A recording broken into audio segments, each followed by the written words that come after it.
And scientifically, this is proved nowadays by researchers that it happened. These two affluent countries were destroyed by some meteorologist or something. Whatever may be happening, something from sky fell and destroyed. And the word of God says, the outcry against Sodom and Gomorrah is so great, their sin is so great. We read that in the chapter 18, verse 20 of Genesis. Yes, sin brings surely disaster. Not God bringing disaster. God is love. He never brings any disaster on anyone. He is always love, doing good for mankind. But the vengeance is mine, the Lord said. That means the very evil acts we do will bring disaster, evil consequences. Whoever we are, the calamity which will follow when we break the commandments and commit sin. That's why the Lord is calling, return you my people. And we read in Isaiah chapter 24 verse 5, earth is polluted because of its inhabitants who have transgressed the laws, violated the statutes, broken the ancient covenant. We are speaking about various kinds of pollutions on these days. Even now, I'm sure the scientists are trying to find out why much heat in Europe. But I'm asking, can a scientist, can the modern technologies find a solution to it? Yes, what has happened today? The technologies have taken the place of God. And people have abandoned God.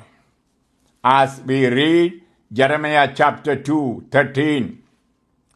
Two evils have my people done. They have forsaken me, the source of the living water. They have dug for themselves cisterns, broken cisterns that hold no water. Yes, today man doing as he likes.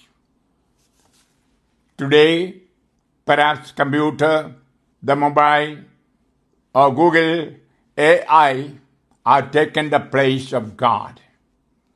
God perhaps is away. You have forsaken me, the Lord is telling. You know, the other day, a German lady was telling, she's 89 years old, Gertrude. Father, when in the past there was drought and heat, people were going in thousands to a church to pray, fasting, and priests were conducting novenas or adorations in the church. People were making confessions and turning to God. Two people wrote the same from Croatia, from Russia. An old lady, 92 years old, Albina, who attended my retreat, wrote to me, Father, everywhere hate. Nobody is turning towards God and asking God's mercy. Yes, this is a time we have to call upon God and plead for His mercy. Perhaps He may show mercy.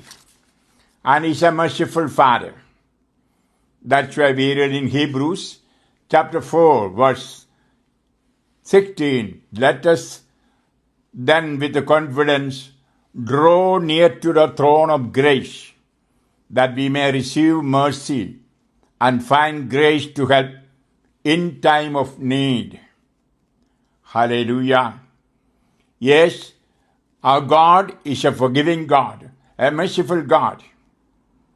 That's why Psalm 86:5 says, For you, O Lord, are good and forgiving, abounding in steadfast love, to all who call upon you.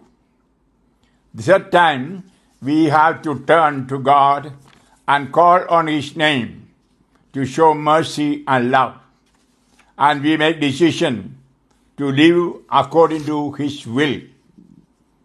1 Thessalonians chapter 4:3 very clearly says, God's will for us is to live a holy life. So we need to return to Him like the prodigal son returned. Oh, like the Samaritan woman came to the Lord and found salvation.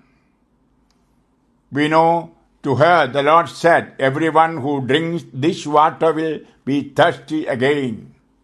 But whoever drinks the water I shall give will never thirst. The water I shall give will become in him a spring of water welling up to eternal life. John chapter 4, 13 and 14.